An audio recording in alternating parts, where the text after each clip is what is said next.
Hey, thanks for joining me. StormWatch issue 10. Keep going through this series, and I collected it for a long time, and it just was never quite that exciting.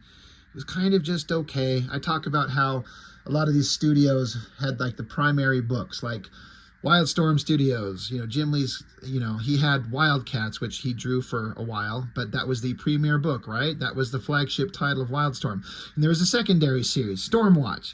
Kind of like, you have Youngblood and Team Youngblood and Brigade and the Newman. And, there's all these secondary titles. And, it seemed to me like oftentimes the secondary titles had creative teams that were more consistent than the guys on the primary books in some ways.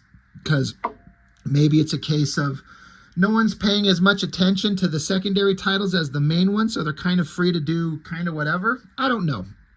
Doesn't mean it came out great, but there was highs and lows with everything. This one, I couldn't remember until I flipped it open, and I saw, Ron Marr's writing, Dwayne Turner on art. I've got kind of a, art that Dwayne Turner's done that I really liked, and stuff that he's done that I'm never going to say I don't like it, implying it was bad. It's just, this is not art that interests me specifically because I don't like the book, the story, the concept, and that's essentially Curse of Spawn. When McFarlane hired him on to go do Curse of Spawn, Dwayne Turner was doing that, and I hated that book. And it was mainly because of the story. The writing was just god-awful. Dwayne Turner's art was spectacular, and he had some great inkers on him, but he has the kind of a cartoony style. I talk about that often. This kind of McFarlane-esque, cartoony kind of style that they're trying to interject into this monstrous horror movie comic with like the darkest subject matter. It doesn't work. But this thing, Dwayne Turner, this is some of my favorite work that he's done, where he's still kind of like doing more of like a traditional comic book superhero style, kind of like a Jim Lee-ish vibe, but he still does have kind of a cartoony style to his work that still crops up. I had not looked at this issue in decades, but flipping through it, I was like, man, this looks pretty good. The thing that just kind of holds the entire comic back is just that it's just a fucking boring comic. Ron Marr's, he's kind of a respected writer, right? Like, he's an industry kind of veteran. I think even at this point, back in 94, I don't know. It's not, none of this stuff is particularly interesting. The whole point of this issue is that in the last book, Jackson King, the leader of Stormwatch Battalion, he was given the information that in the not too distant future, he's going to be dead. Stormwatch will have fallen, many of the characters will be dead, and the world's become a nightmare. It's a vision of the future, and it's unavoidable. And so he is dealing with the knowledge of that. So he's writing a log. He says, I sit here and look at the reflection of a dead man, and he is me. So I get the idea that you're going to have a book that is filled with a guy's personal thoughts, a log entry, a journal, a computer, like a web page where you just go and just download this shit, a blog or something like that.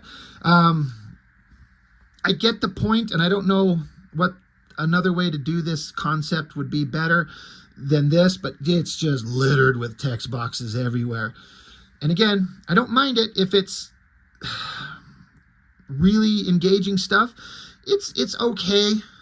He's basically leaving a log of what he knows so future people can understand that he knew that what was happening, and he tried his best to avoid it, solve it, fix it, whatever. So he's kind of going through what he was kind of led to believe is going to be the future. The team's going to be decimated. Spartan's going to become part of the group. Blah, blah, blah, just like this is what's going on with the team, and this horrible future is coming. Great backgrounds. An interesting choice. And by interesting, I mean fucking stupid. I was sitting here going like, okay, this is panel 1. You could almost just have these two panels be the same panel. Why not just have this panel stretch across the page and have him just be on the computers here and then have just a shot of the expansive room behind him? But it's not. This right here is a chair, and the character is sitting in this chair right here, leaving a log entry. Why put the fucking text box right over him? Because then it hides the fact that the fucking guy is right there in the chair, and so you think that we're just getting a shot of the room. Why have it? It's so stupid. Somebody was not paying attention. Move the fucking text boxes. Like, you could adjust all of these text boxes over and around under here somewhere. Cover across here and have it come down this way to kind of drag your eye through it like this. It's so dumb.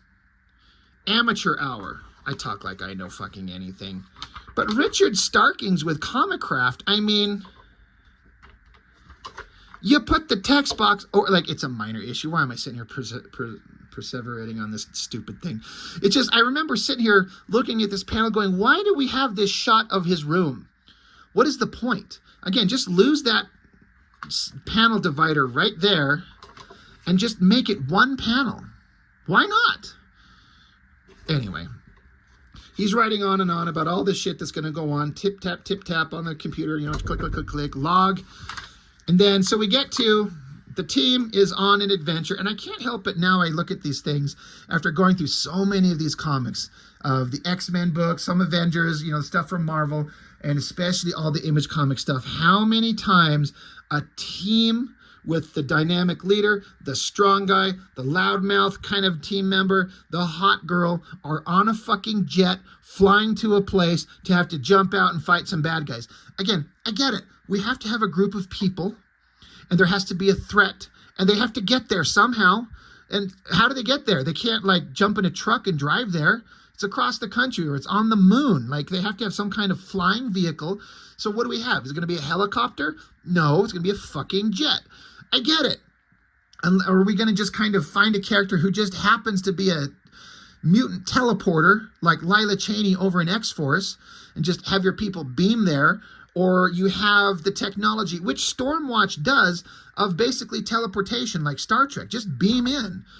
But it's such a trope, but I get it. How else do you get your team on site to, especially StormWatch is a international team to cover the world over. It's like a United Nations fighting force. It's not like a group of guys in Westchester, New York, jumping in their jet from underneath the basketball court to go fight somebody nearby. You know, they have to get around the world, so they've got a jet or a teleportation system. But anyway, every time I see a team packed into a jet flying into a threat, you're like,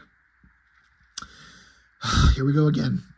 They're flying along. They're talking to the weatherman, the brainy leader of the StormWatch team, talking about the villains that are there.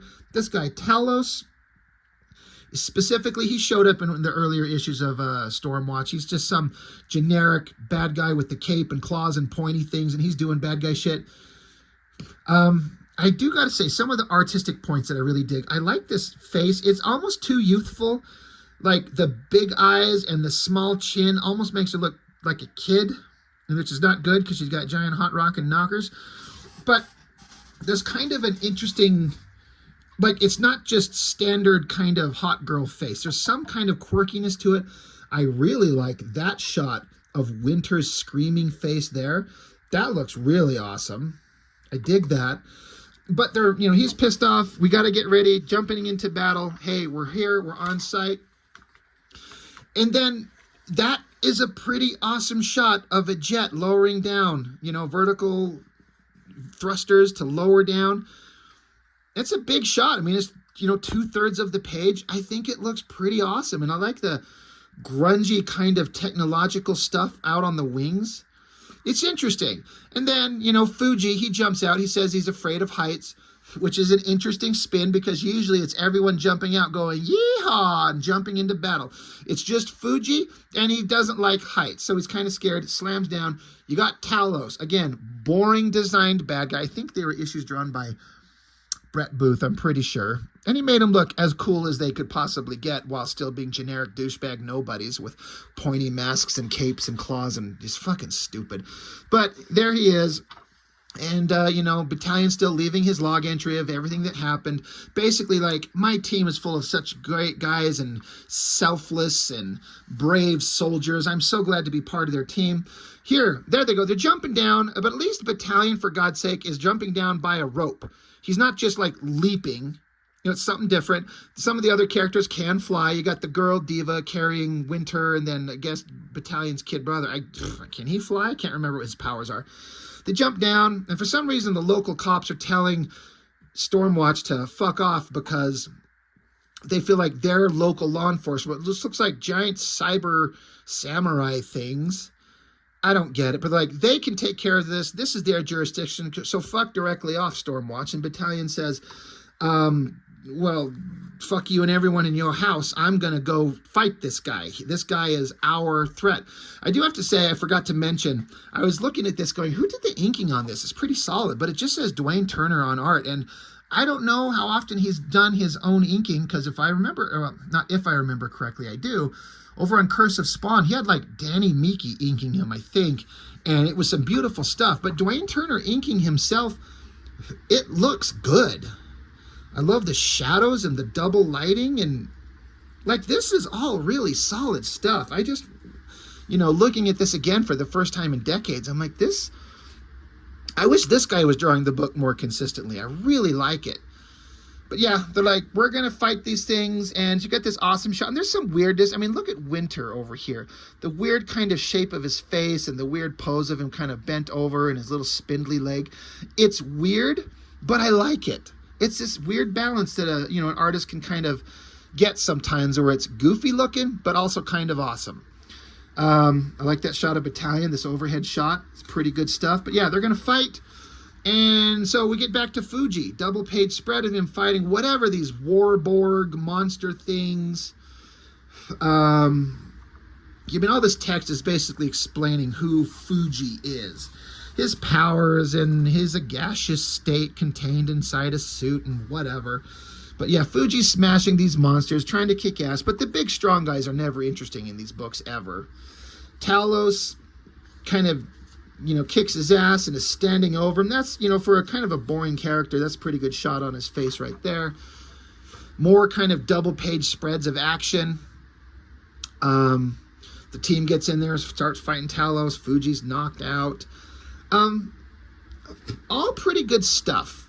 There's parts where I feel like maybe the coloring is a little dark and kind of hiding some of the art.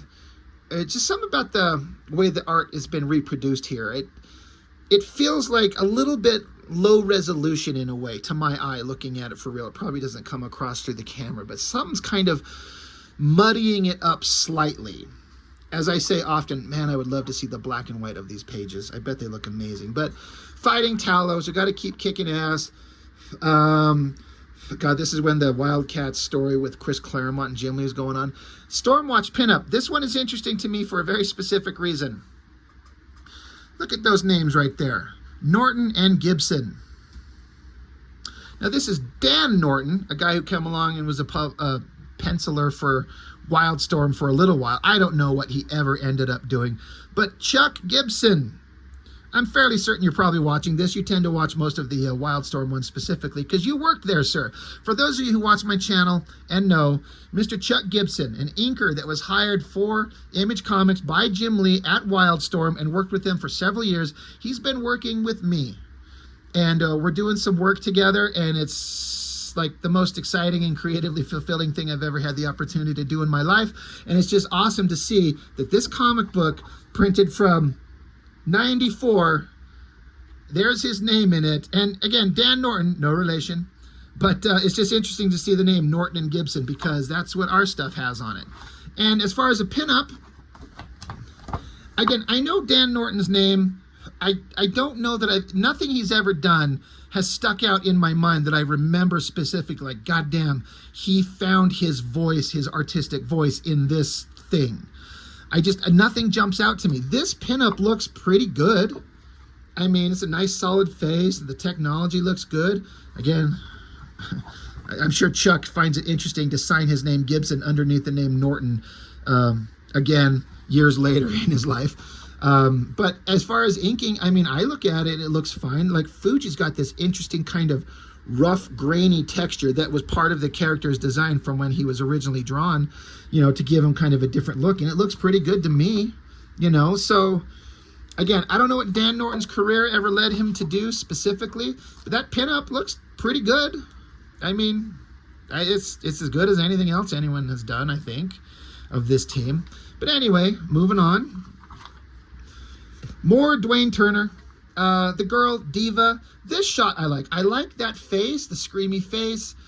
He really likes to draw like these nice, perfectly round boobs. I should stop focusing on the titties, but I'm a guy, and I'm an artist, and I'm a perpetual 12-year-old boy, and so hot girls always stand out. She's there, again, the text is explaining how her backstory, like they were doing with Fuji earlier. Now we get to get some text explaining her backstory. Oh, isn't it just convenient that she loves music and she loves singing? And oh my God, her powers just happen to be she screams. Isn't that lucky? Pretty good shot, good energy, destruction going on in the monsters. I really dig this face.